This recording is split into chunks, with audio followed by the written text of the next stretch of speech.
people hire me to double their revenue. That's what they do. Now, last year, my lowest client made 47% increase in revenue. But here's why I say that. Everything we worked on started with winning from within. And the first time I made 7 figures in a year, I remember looking in the mirror and I was ashamed. I wasn't happy. I was literally looking at myself like, I'm not worthy of this, because that was for everyone else. We were crushing it in terms of financially. I was making over 7 figures a year. I was also about 300 pounds, and my wife and I were separated for a year.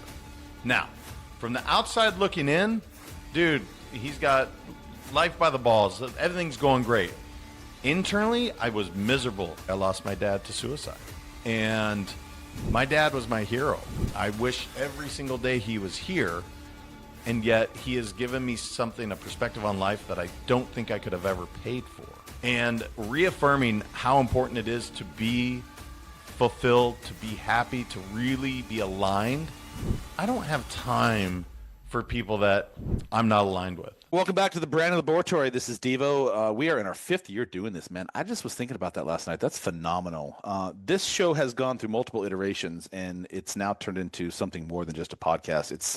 It's less of an interview, and it's more of sort of a thinking room, which is why we call it the lab. But one of the things I like to focus on in this show is that intersection between identity, leadership, positioning, your messaging, and how people actually build businesses. And so the people that I bring onto this show are building something, have built something maybe multiple times, and just doing some crazy good things on the planet, helping other people, changing lives, that sort of stuff. And I want to learn from them and share that with you. Sometimes that means taking what isn't working and how they fixed it, or can we fix it on the show? Sometimes it means examining the friction that might be hiding underneath the surface of things. We were just literally talking about it in the green room before with my guest on sort of what that friction means as it pertains to AI. It's an interesting conversation. I think we need to have that conversation really soon. But today I'm going to step into leadership. I'm going to step into culture and some revenue growth. My guest is JM Ryerson. He is the founder of the Let's Go Win ecosystem. And he works with, similar to me, growth-oriented companies to strengthen leadership alignment. We're going to learn what that actually means. Sales execution, that's obviously front and center for anybody who's in business. And culture, which is really important. I work with some culture coaches right now so that revenue can sort of scale, grow in a healthy way, which is really important because sometimes the two do not line up, right? One of the things we're going to talk a little bit about is his core belief that winning starts within. That's an infinite message that should be delivered over and over. I think a lot of times people try to fix from the outside first rather than focusing on the inside. And so I think that's a big misnomer. Also, the way that leaders show up internally and how that specifically determines the organization's sort of output. So inputs equal output. So JM, welcome to the lab, brother. Thank you for having me. And I want to just give you kudos for the 5+ years, because most audience members may not know this. 90% of shows stop after 10 episodes. So for a podcast host to come on and be like, dude, 5 years running, kudos to you, because it's not easy. It's a lot of work. And yeah, brother, you're bringing a ton of value. So thank you for having me, and just great job. I love this show primarily because I get to meet people like you. You know, you and I have chatted offline outside of the podcast. There may be something that we end up doing together. Who knows? The universe has infinite plans, but it's really been one of those sort of, I hate that this kind of sounds a bit like morbid, but this breeding ground for relationship building and collaborations. I've hung out in different parts of the world with people who I've had on the show that just, I had resonant conversations with. I've taken on some as clients. Some have taken me on as clients. So it's been just kind of like, for me, everything is about community, the rising tides concept. So, but let's talk enough about me. Let's talk about you. Thank you for that. Oh, by the way, we just started doing YouTube lives on this podcast. So starting next week, all of our shows, we're not doing this one today because my producer is out sick, but next week all shows are going to be simulcast to YouTube live as we record. So I'm really excited about that. So live in living color, no room for fucking up. No, I mean, of course you're going to screw up, and that's a beautiful thing. And I absolutely love that.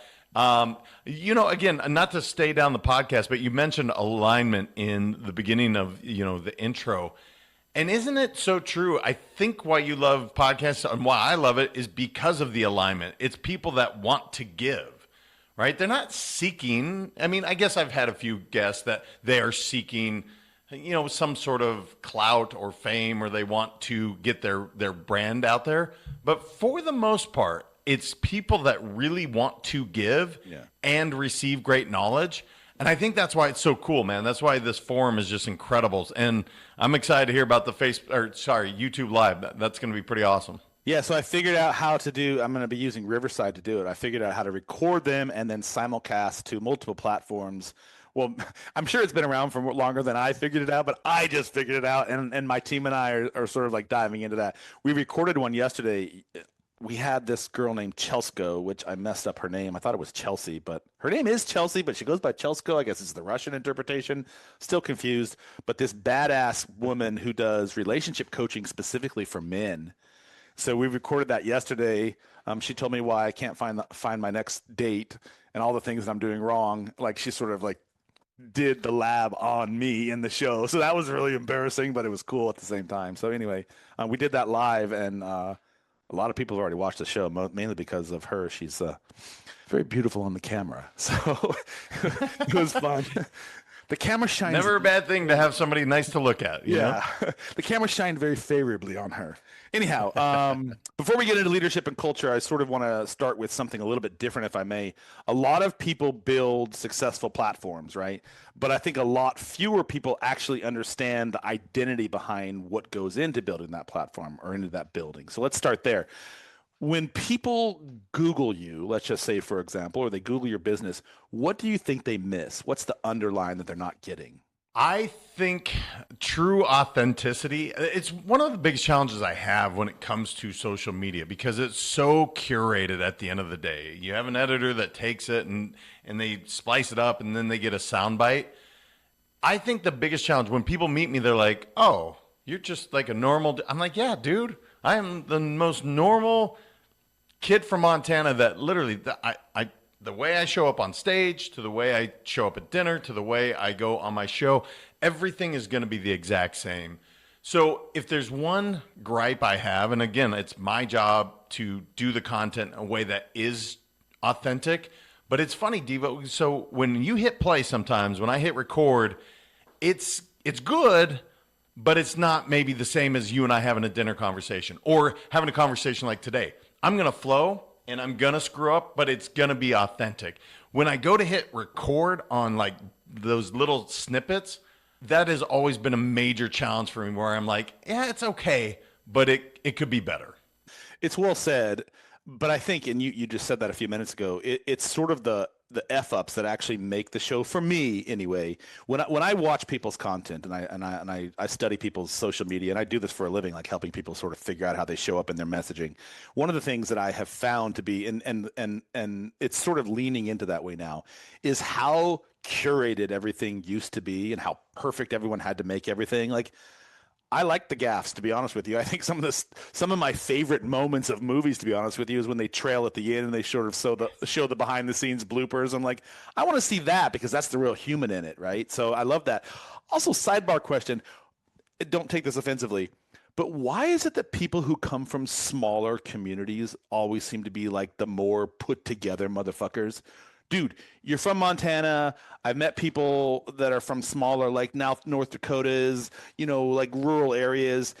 You guys always seem to have like sort of what's the word?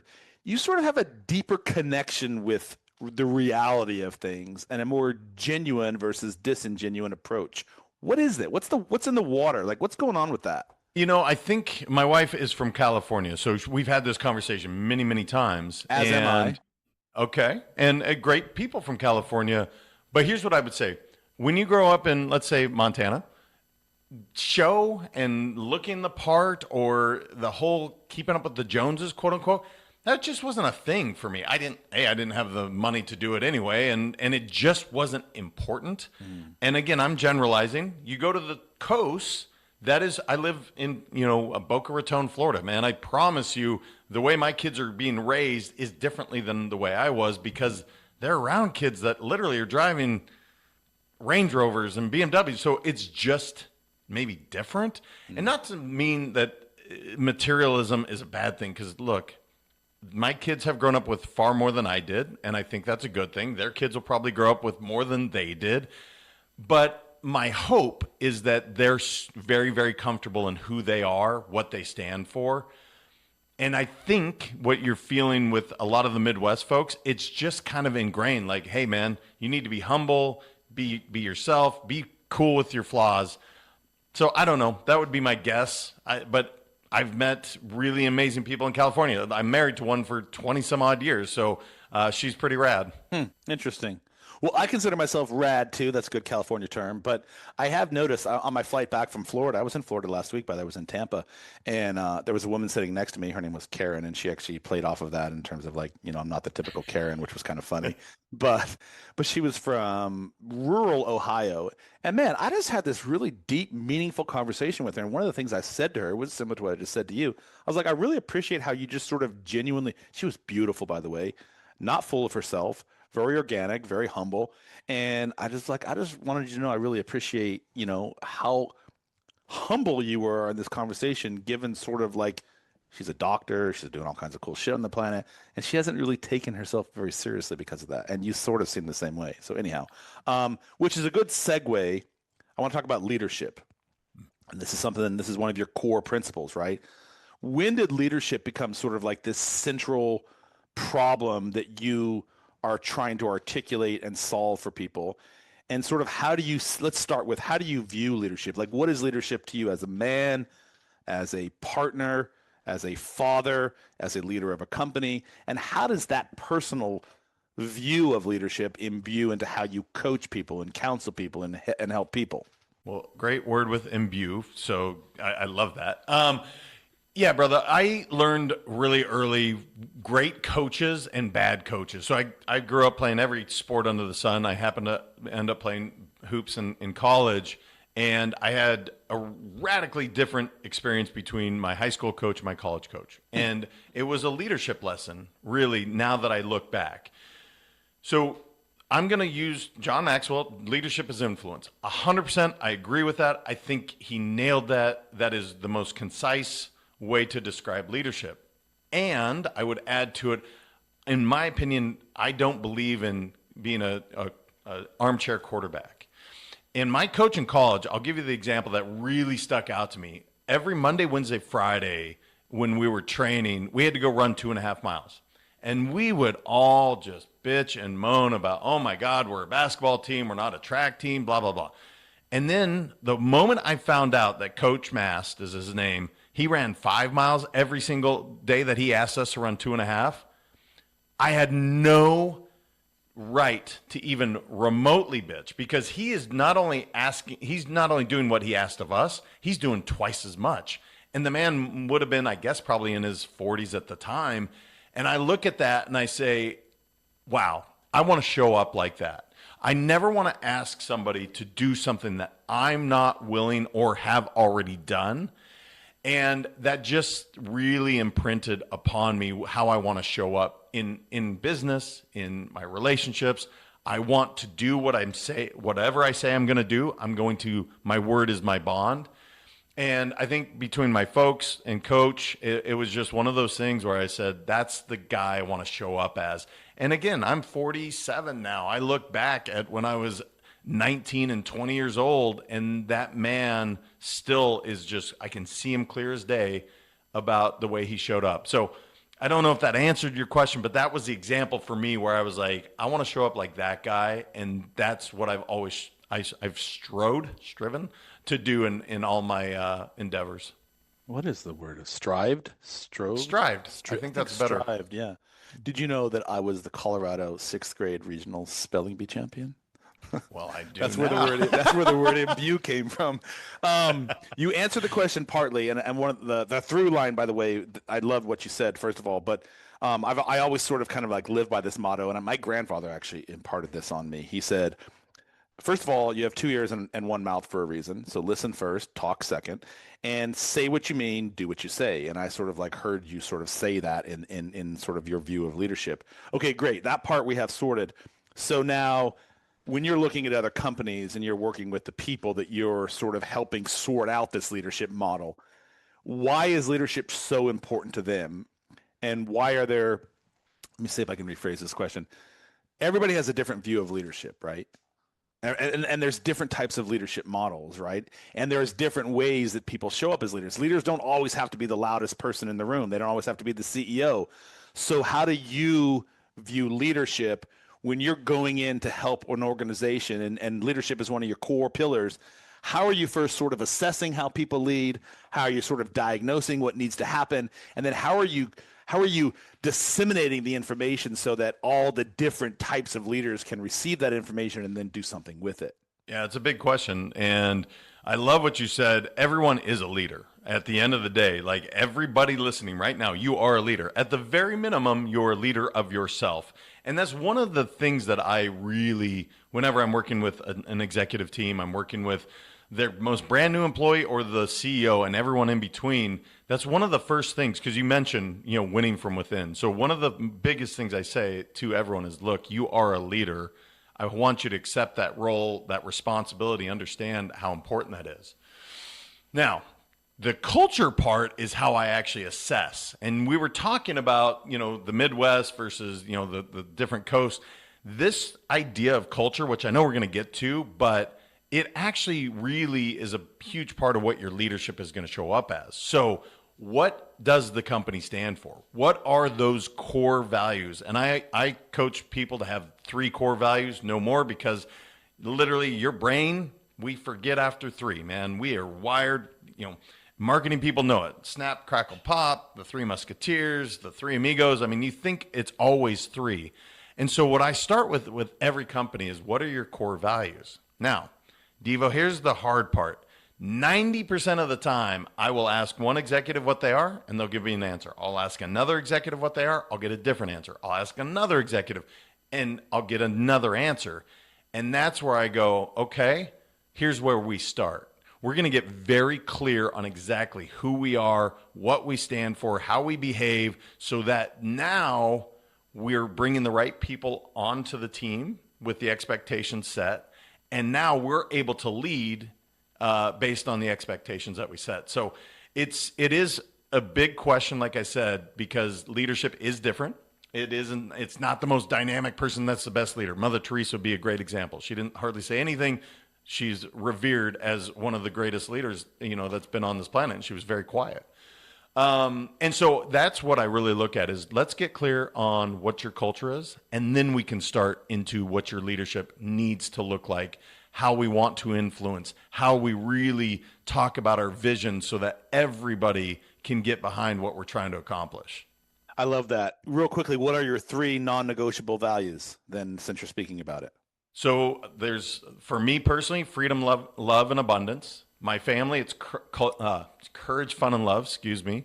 And Wait, so hold on, let me back up. So you have different pillars for different values for different subsets. So you have you personally, yep, and then you have family, yep, and then you have, what was the third one?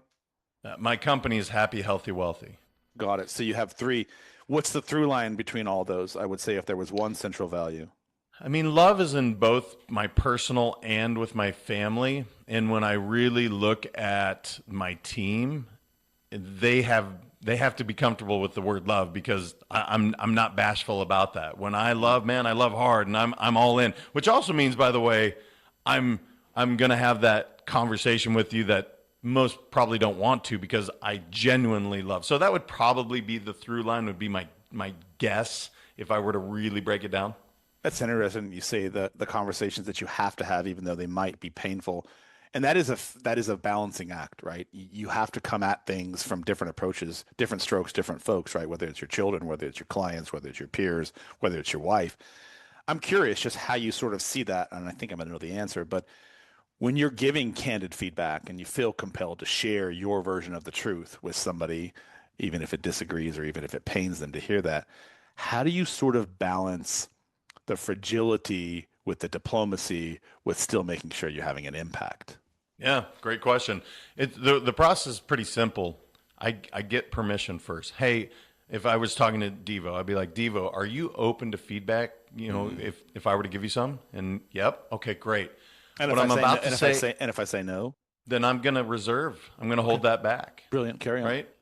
And so, but I would ultimately, we talk through why you don't want to give that feedback. And I would arrive at the place, especially if it's a workplace, I'm going to arrive at the place that I have permission. Okay, cool. What I'm about to say is going to come from a place of love, not from ego. So I'm already trying to get them to put their defenses down and let them know that, look, this is not my ego speaking. This is so that we can help you get better at, I don't know, being more accountable, or get better at the way you treat your fellow employees, or whatever the thing is that we're dealing with. So, and we do this all the time. If you think about it with your significant other, if you don't get permission and you just give them unsolicited advice, it's a bad idea, man. I've literally never given unsolicited advice that was like, thank you so much, that was amazing. I've never had somebody say that. But when I get permission, I say, hey, are you open to feedback? Yeah, man, I'd love it. Great. What I'm about to tell you is coming from love, not from ego. And then I deliver that message. It doesn't mean that they're not going to take offense to what I say. It doesn't mean that they're like, oh my gosh, that's the most profound thing I've ever heard. But it at least gives you a chance to have them hear what you're trying to say. And if we can do that in our relationships and in our business, it's remarkable how many more crucial conversations you can get done so that you can go accomplish whatever the company's trying to do, whatever you're trying to achieve in your relationships. It's usually that ego that gets in the way. A small story. I was playing around with a young woman in Charleston about, I'll say 5 years ago, I guess. And we went grocery shopping. And this is to your point. We went grocery shopping. We were going to cook some dinner and back at her house. And I'm walking back from the grocery store because I didn't really like how she treated the checkout clerk in the grocery store. And she's a yogi. She's a yoga instructor and a yoga coach. And so I said to her, I don't really feel that was appropriate how you just treated that young woman at the grocery store. I mean, okay, she made a small mistake, but I don't really feel like you had to like berate her the way she did. And she said to me in the JM Ryerson model, if I wanted feedback, I would have asked you. Next time before you open your mouth, ask someone before you give them feedback and see what they say. And I was like, motherfucker, as much as I want to bitch slap you right now, you're absolutely right. So I've taken on that motto. Thank you, Courtney. Even though you're not a yogi, thank you for impressing upon me that I should always ask for permission before I give anybody counsel. And I do that now every time. I actually say to my children, would you like a hug, a hand, or a heart? Those are the three things. So a hug is just a hug. There's nothing else, no strings attached. A heart is you just want me to listen and give you some compassion. Or a hand is, let me give you some counsel on it. And so I now give my children the choice to choose between those three. I have 2 teenage daughters, so it's usually just a hug, and that sort of solves the problem and we move on. But every once in a while, there's the other ones that get involved. Which leads me to say, I love that you have multiple pillars. I would get confused on that in the sense of, not necessarily confused, but I have 3 pillars, and I've taken all of my values, not pillars, values. I've taken all of my values and I've condensed them down to just 3, and it's the through line of truth, agency, and alignment, because I think that they speak to everything. And I love that you said, because you've touched on truth quite a bit, like you're here to share things with people to make them a better version or improve or optimize or whatever it is. And you can only do that by being able to speak your truth, right? So I appreciate you saying that. I wrote something down I wanted to ask you. Oh, how do you know it's not ego? You said you always come at it from an ego-free perspective. And ego means different things to different people. And I've done a shit ton of ego work in the last few years. But how do you know it's not ego? Because everybody sort of has their cognitive dissonance, their cognitive bias. Perception is reality. They're going to receive information differently. So how do you sort of remain free and clear whenever you're counseling, advising, coaching, to keep your ego out of it and remain neutral and biased and sort of, to borrow our AI conversation, God mode neutrality? Yeah, it's a great question. And it's why I meditate every single day. So literally my job in life, in my opinion, is to respond and not to react. Because the truth is, if I react, I promise you it's coming from ego, man. That thing that hits right away, that goes from, I can't even count that fast, like how fast it goes to your head. And what I really want to say, according to my ego, is 99% of the time not what I'm going to say, because it's going to hurt, it's going to harm, they're not going to hear it. So I give myself just a chance to look at the facts, slow down, and really just pause and breathe for a second and say, all right, is this you? Like, is this all about you right now? Or is this what's happening from the facts and figures? Now, can you ever completely remove your ego from it? Probably not, man. I mean, look, we are ego beings. We have that attached to us. But what I try to do is slow everything down, look at the facts and the figures, and then respond to whatever that looks like. Instead of it saying, well, this is what JM wants, it's no, let's look at what it's doing to affect the company, the relationship. And there are times, I will say this, that, and I actually just established this with my son the other day, because I was giving him too much of a hand, right? I didn't ask for the three things. And I was doing, even though I'm a performance and mindset coach and he plays tennis, he had to say, Dad, it was a bit much. And I'm not hearing you. And I said, cool. Here's what I need to know from you. When that happens, you just say the word blueberry is what we came up with. And that moment, I know that I'm going too far. It's not being received, and it's actually harming our relationship, not helping. I found a dude the other day at a farmer's market who sells North Carolina honey. And so like the whole idea is if you eat the honey from the state, you sort of have like this immunity against anyway, he was selling the honey for a bottle for $16 per bottle. And it was like a 12-ounce bottle. But he gave me his card and he said, hey, if you want to come meet me at the warehouse next week, I'll make a deal for you. I bought 2 gallons of honey for $150. It's like these big old 2-gallon thing of honey. Anyway, I love what you said about the meditation piece. I'd like to hear sort of your take on how you meditate, because everybody has sort of like a different strategy and a different falter around it. But the thing that I sort of love that I think I heard you say is, and we were talking about shadow work and ego, is that quote from Carl Jung. He said, like, until you make the unconscious conscious, you're just going to keep repeating the same patterns over and over again. And meditating around that sort of allows you to sort of bring that to bear. Do you agree or disagree with that? Yeah, no, 1,000. I mean, look, being able to be aware of your thoughts, that to me, that's everything. That's being present. So I have 4 non-negotiables every single day, and it's all for this, right? So I start with breath work. It's 11 minutes. Then I go to my meditation. It's 11 minutes. Then I do my yoga, 7 different poses for each chakra, 11 minutes. And then I do 7 minutes of Qigong. But the reason I do that is quite literally, I want to show up as the best version of me. So we were talking about leadership earlier. One of the biggest challenges to all leaders out there, and I ask this question to pretty much every person I meet. What did you do for yourself this morning? And Diva, the answers I get back are just not great, man. It's like, I took care of the house, the kids, the dog, the email, social media. I mean, name a thing other than themselves. And I'm like, dude, how can you pour into anyone else's cup if you don't start and pour into yours first? And so that all to be said, that is how I stay grounded. That's how I'm able to, again, show up with the energy that I'm looking for, that I'm able to give everything that I have. But if I don't do those 40 minutes every single day, if I don't give myself that, I may show up okay, but it's not going to be at my very, very best. So that's kind of my practice to find that Carl Jung, to really be able to go, all right, I'm aware of what's happening. I am staying present. I'm not thinking about the past. I'm not thinking about the future. I am just here right now. Those 4 practices are what allow me to do that at the best of my ability. I'm assuming the 11 minutes is symbolic numerology.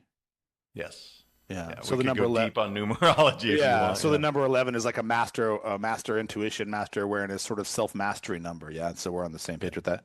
I love that. 10 is mine and 6 is mine. I use those numbers repetitiously on a regular basis, which you're right. I actually know, buddy, if you want to connect with somebody who's really big into numerology, this is all she studies. And she's aligned it with astrology and numerology. Mind blown. I will connect you with her. She does these numerologic and alignment, you'll love that, and astrological readings, and sort of working with like your binary birth and all the different things. And then she creates this whole like profile for you on it. And it's more about potential rather than like prediction. Does that make sense? The answer is yes, I'm in, because between astrocartography, where I want to live, to human design. Name something when it comes to personal development or things that can maybe make me a bit better. I'm in. As a performance coach, I am always looking, how can I get that much better? It drives my wife crazy. She's like, can't you just be happy? And I'm like, I'm really happy, but what if we can get to that next level? What does that look like? So I would love that, Devo. That'd be amazing. Sorry, I heard noises coming around downstairs and I didn't know where they were coming from. We're recording in the home, so that's what you get from a home studio recording. I will connect with you. Her name is Alex. And then we can and you guys can do your thing. I met with her last week. I've met with her a few times, and she's just imparted this amazing amount of wisdom to me. She actually did something for me last week, and that literally altered my business model in the sense of the trajectory that I was going through. And she does not know this about me. And I've been toiling with some things like really centered around my ICP and sort of the value that I bring to them. And in my conversation with her, she's like, I feel like there's some turmoil going on right now with you in terms of how you really want to show up for the right people and your servant attitude, but who that person is. And I was like, dude, I got goose chills and bumps. And I was like, wait, get out of my head. Get out of my head. So anyhow, all right, let's switch gears because I feel like we could talk for hours.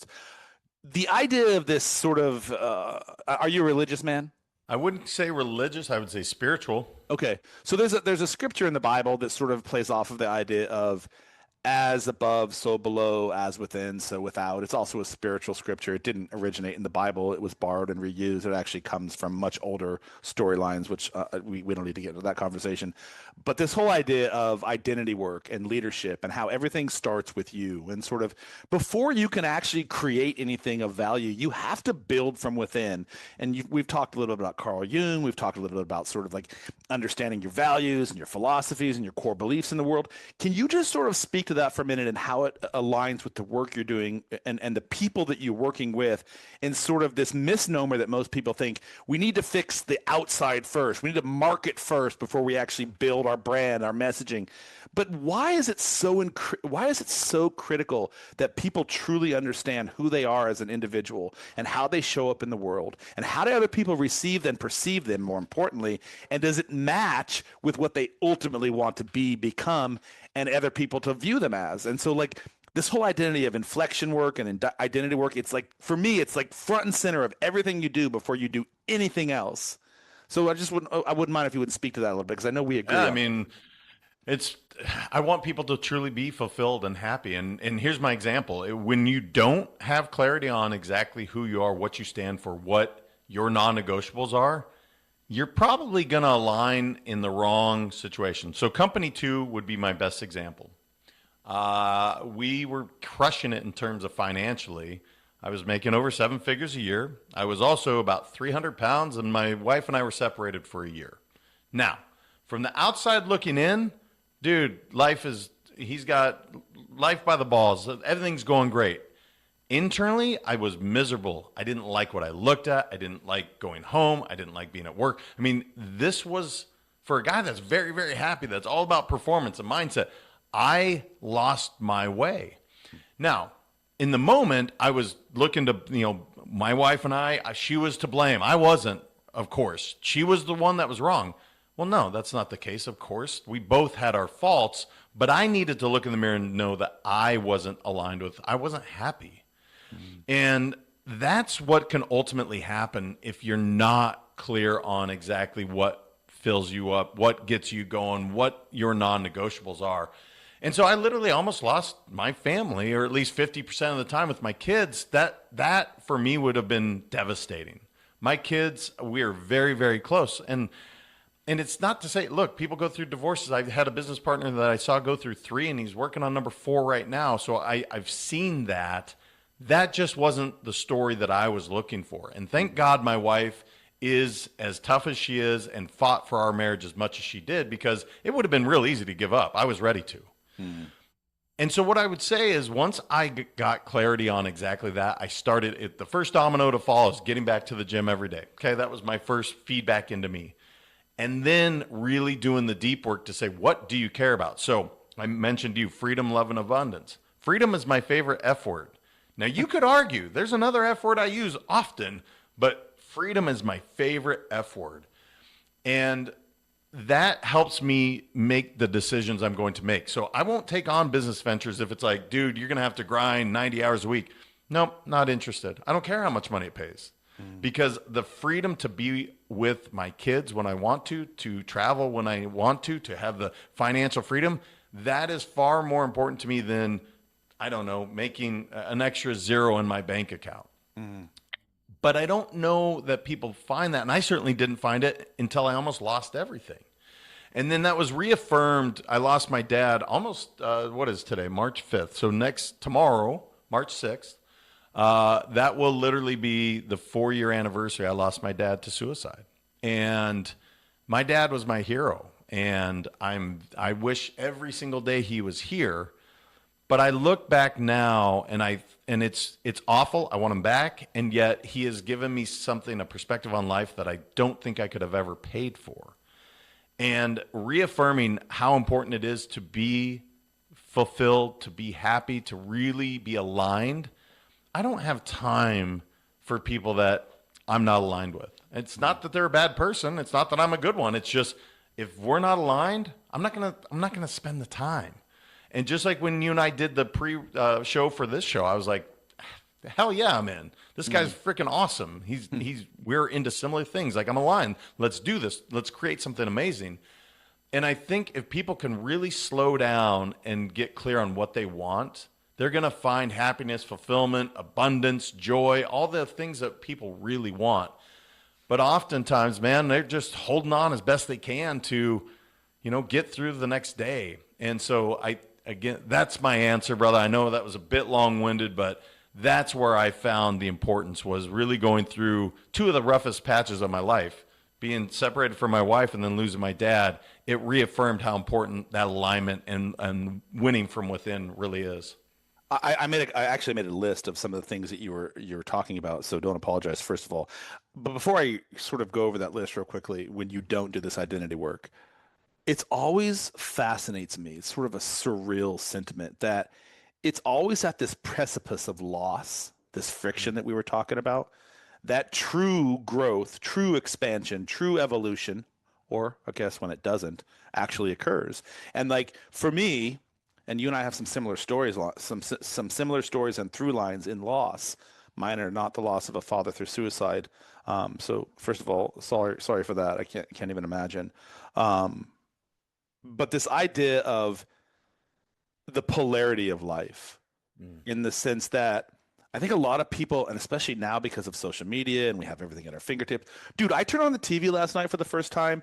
It took me an hour trying to figure out what to watch, and then finally I said, fuck it.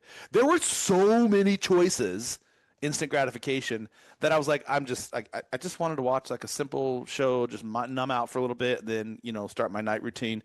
And I just walked away from it, and it reminds me why I don't watch TV. But I think we're so trained to just continue to always move forward, to always fight through things, to always like perform, that we sort of forget that sometimes we have to step back and just sort of embrace the loss of things, because it's in those moments, right? It's in those friction moments. It's in the precipice of everything where we actually can do the real growth, the real evolution of things. And we always have a choice, right, in how we respond. So I just love that. But and I see you nodding your head, so I know you agree. Did you want to say something to that before I move to this list of mine? I mean, ultimately, I 100% agree, and I've written about this. It's every time you're getting your ass kicked, you actually should say thank you. God, thank you so much. You asked if I was a religious man. Not really, but when it comes to God, I'm very, very close. Thank you so much, because this lesson, there's something in this that I'm going to learn that's absolutely invaluable. Yeah. It sounds so easy to say, because in the moment you don't want to, but the greatest lessons have come from adversity and pain and just suffering. But your choice is to suffer. You don't have to suffer. Yeah. What did you learn from it? So it's easier said than done, but that's really how I view it now, is like, okay, I'm getting my butt kicked. Thank you. There's a lesson to be learned here. Yeah, yesterday I had 2 rejections on some pretty large proposals that I had submitted, and I've been sort of courting these clients, and both of them just came back. It came down to a revenue thing for them. And I was sitting on my front porch last night, just sort of marinating on this. and thinking about, what could I have done differently? What was the through line there? And I started noticing that my agency was sort of getting lost in the fact that I felt like I did something wrong. But then I realized I didn't do anything wrong, but there was an opportunity for me to learn something in there because I might just have been marketing to the wrong ICP in that situation, which goes back to where I am still trying to figure that out. I have a gift to share with people, but I might be targeting the wrong person because they just might not be ready to receive that gift. And that was sort of the walkaway that I have. And then they may or may not come back. They just simply aren't able to pay the fees that I charge right now, which was interesting sort of to have that jurisdiction and ownership over that. And so, we talked about, are we able to be self-aware enough to sort of see in the toil where the gift and the lesson is? And so a perfect example of that. But I wanted to talk about this list I made while you were talking. When identity is not sorted out and you sort of have this confusion and you have this lag and not this lack of understanding, there's confusion, inconsistent messaging and how you show up in the world. And I'm not just talking your business. Like, how do you talk about yourself? How do you talk about you? Overcomplication of things instead of like just simplifying things. I was talking to this dude. He's a truck driver for Coca-Cola. He's a friend of mine. He and our daughter's playing the same lacrosse team. And I was like, bro, you are one of the happiest motherfuckers I have ever met. Why are you always so happy? Like, what do you do? He's like, dude, I have literally set up my entire life for simplification. I don't overcomplicate anything.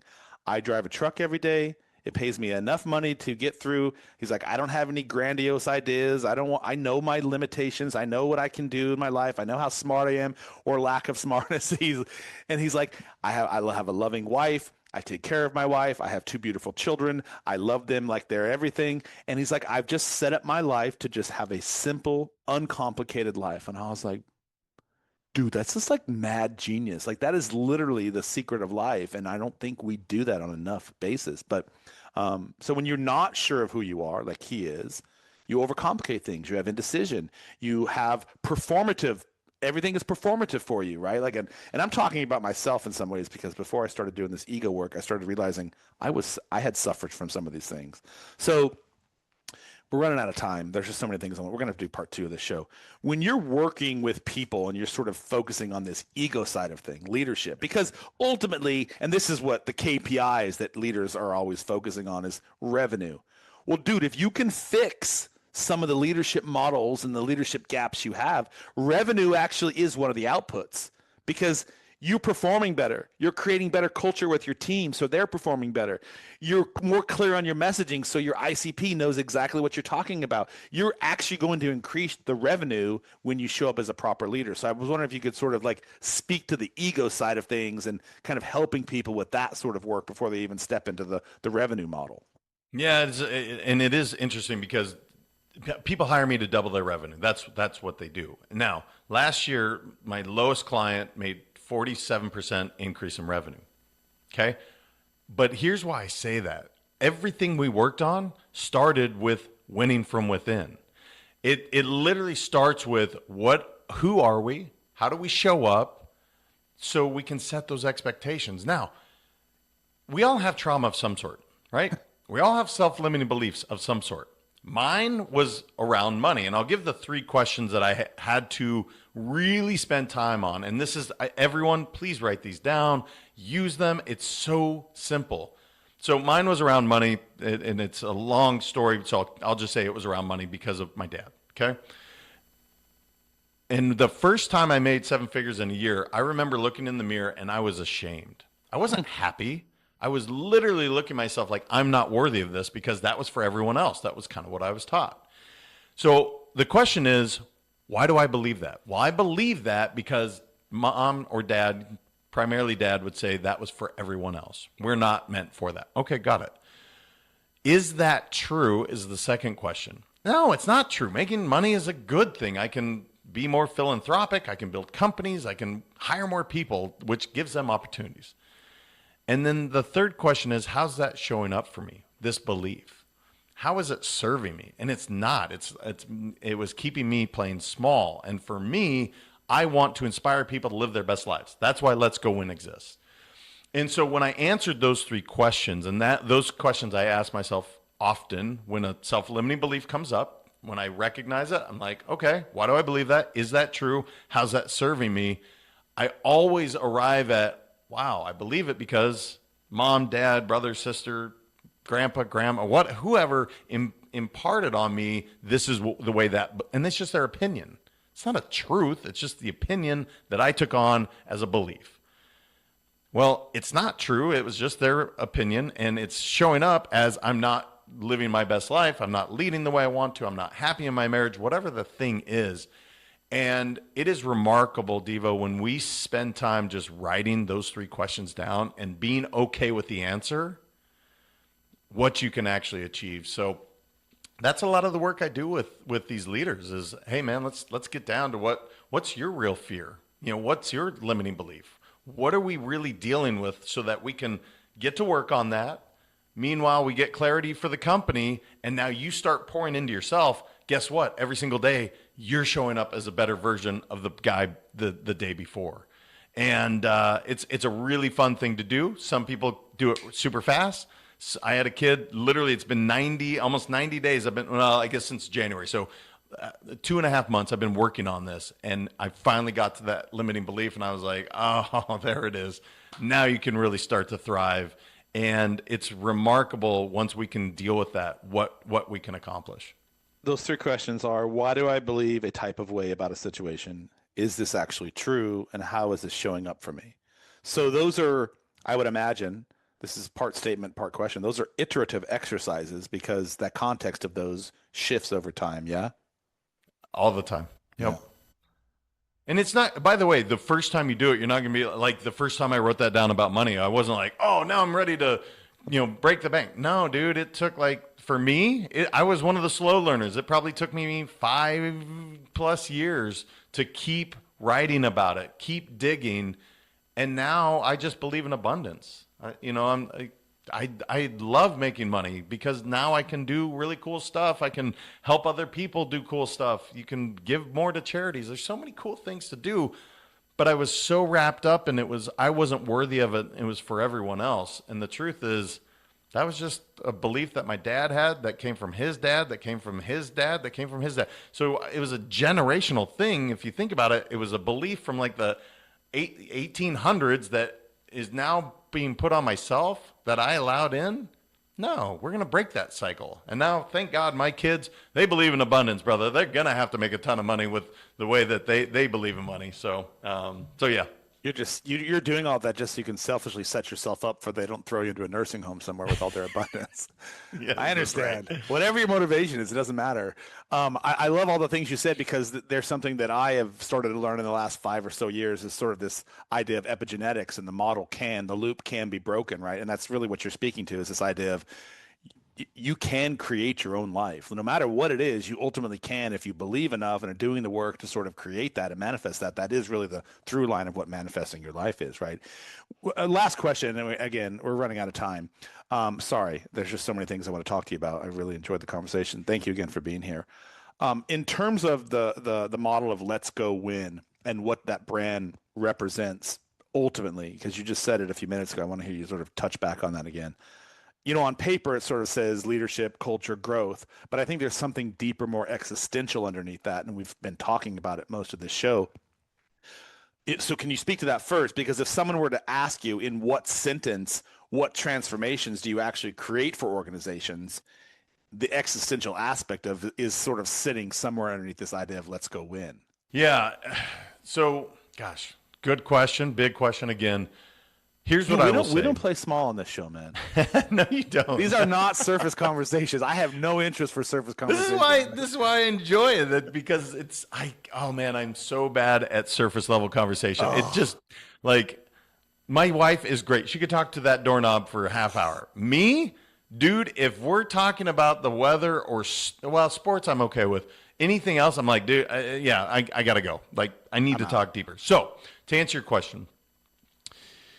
There's 3 logos inside of Let's Go Win, and each stands for something different. So the green one, or I'm colorblind, but it's aqua green, I guess would be teal perhaps.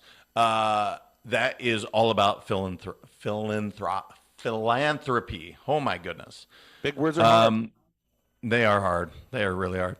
The red is more of the business side of things. That's the let's go win side of things. And that's really, again, working on culture and leadership and helping people to arrive at their monetary goals, which is done through a lot of the work in yellow, which is the win from within.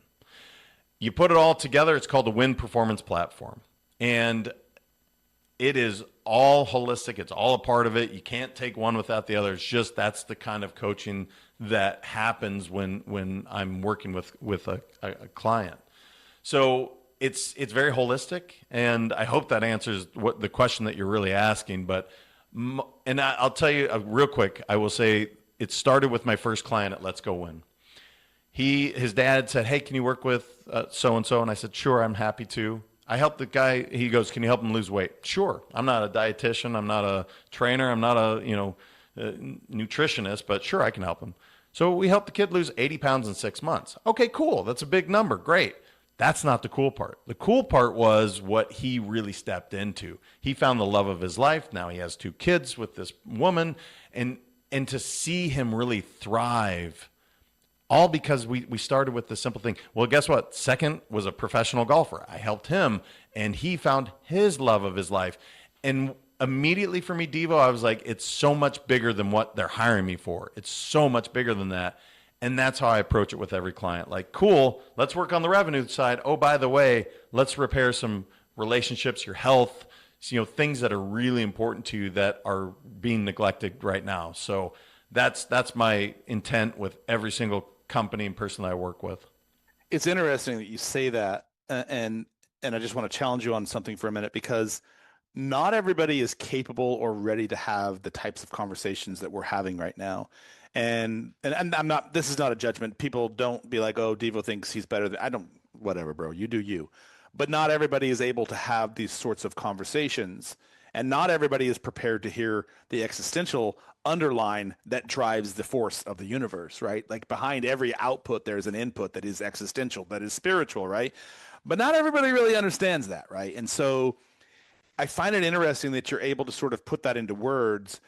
But when you encounter people who aren't ready to sort of receive that sort of, when Buddha says, when the student is ready, the messenger arrives, sometimes people just aren't ready. So as a business owner, as a 7-figure earner, I've done this multiple times, as a coach, as a leader, as a father, how do you sort of find that pragmatic sensibility to be able to talk in a binary way, one-to-one with somebody who just doesn't have any context of what you actually are saying underneath all of that? Yeah, those are the clients that said no to you. I'm going to probably say no to them. That's literally what I figured out. If you have a growth mindset, we have a possibility of working together. If you don't, let's just stop right now, right? If you're fixed, this is the way it is, I am not going to bring you any value, and I promise you're not going to bring me any either. So that ICP, which is so vitally important, being okay with, I'm not the person for everyone. Right? And they're not the right one for me. It doesn't mean they're bad and I'm good, or I'm bad and they're good. None of that means, it just means we're not aligned. And so I just walk away. It's, look, man, I can't help you, and I wish you the best of luck. Have a great one. And being okay with that. I think for new entrepreneurs, they're like, no, I need the money. I'm going to take it. And trust me, I've done that. It ends poorly and it drains the hell out of you. So I choose not to do that anymore. I want to go back to your colors, and I want to know if that was accidental when you created that. So, because I don't know if you know, colors have sort of a psychological meaning. I'm sure you understand that. Red is the life force, grounding, action. I'm just reading from some of the things right here. Teal is insightful communication and healing intelligence. And yellow is intellect, clarity, and personal power. And all of them are associated with, you said you do chakra work. Yellow is the solar plexus. I don't know if you knew that. Was that color combo accidental, or was that sort of preferential? It would be far more accidental. Did I know some of that? Yes, but I didn't dive into it deep. And here's what I would say. You mentioned your show is iterated through the years. So is my company, right? Mm-hmm. When I first did those years ago, it actually stood for mind, body, and soul. That's what when I saw that logo, that's what that meant. And in the middle, if you look at the logo, that's you. that's where that started. And that, dude, I don't have time to go into the whole, what this all broke down to, but that's what I started with. And it has absolutely iterated and morphed into something greater than when I initially started this. You'll love this. My podcast, before it became what it is today, used to be called Mind Body Business. No, Mind Body Business. And it was that intersection between the sort of what you just talked about, like what's the through line between how we show up mentally, how do we show up in our body, how do we show up in our business, and sort of how does that inside outside type of model. Anyway, yes, I love it. Mine was transcendent life, and now it's let's go win. Right? My marketing person's like, that is the dumbest thing I've ever heard. I'm like, transcendent's really important to me. He's like, not to everyone. It's let's go win, and he was so spot on. But transcend was what I started with. So, JM, where's the best way that people can connect with you if they want to continue this chat? Yeah, man. Let's go win.com. If you go there, you'll see me. I will actually, you know what? If anybody's actually interested and they want to dive deeper, jm at letsgowin.com. That's my email. You can hit me up. I will absolutely respond. You go to social media, Let's Go Win 365, you'll find me. But if you really want to connect, jm at letsgowin.com. And I love connecting with people that want to go deeper, have a growth mindset, want to grow. So, and Devo, you do a great job, brother. Having you in my sphere is amazing now, and I'm very blessed. So thank you. Thank you. The feelings are mutual. We talked about a lot of things on the show today, and I'm sort of always taking notes and trying to figure out how can I synthesize this for greater meaning. But we talked about alignment. We talked about your core values. We talked about sort of great coaches versus bad coaches. We talked about leadership as influence. Say what you mean, do what you say. We talked about a little bit about the unconscious becoming conscious. I love that whole space. We talked about shadow work. Dude, we talked about the non-negotiables of a daily fantastic power routine. Thank you for sharing that with us. This whole idea of pouring into other people's cup first is also, if you do too much of it, then you empty your resource bank, which is how I sort of view our life. Like everything is sort of like a bank account. We only have so much resources we can give. So it's really important that you're filling your own cup, sort of like putting on your mask on the airplane before you help other people, right? We talked a little bit about loss and sort of how at the precipice of loss, some of our greatest gains come from that, right? And this whole idea of just beliefs and abundance and manifestation and sort of all the things. And bro, I think we've literally did a 360-degree view of life, liberty, and the pursuit of happiness all in one podcast. So muchas gracias. Thank you so much for being here. It's been a fantastic show. All right, that's it for today, folks. Thank you. If this episode hit you, like it, subscribe it, leave a review. It helps a lot more than you think, and it helps the right people find this show and help us keep growing so we can continue to produce amazing episodes. You can find me at thebrandstoryteller.com if you're interested in connecting with me, and everything else about this episode, the guest, the websites, the social media handles, they are all linked below. I'll see you in the next show.